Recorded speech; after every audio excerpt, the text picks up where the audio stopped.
Sedini è situato all'interno del Golfo della Tirara, praticamente al centro dell'Anglona.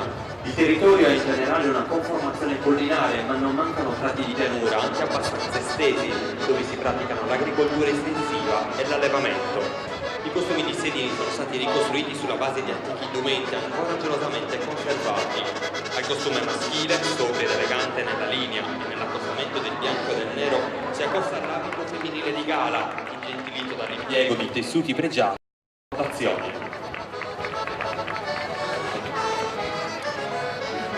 Sedini. This village faces the Asinara Gulf in the Anglona region. Agriculture and cattle breeding are the main economic activities.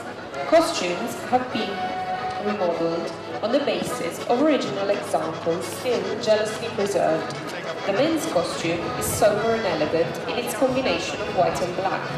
The women's gala costume is made of sumptuous fabrics imported from mainland Italy. The typical corset is simple with bright beads and has a ribbon fastening it at the back. Black and other dark colors are enlivened by an elegant combination of damask, brocade and velvet. Bene, allora Esporlatu e Sedini davanti alle tribune centrali per una sfilata che sta recuperando il ritardo accumulato in questa parte iniziale. Franco, se non sbaglio hai degli ospiti. Ho degli ospiti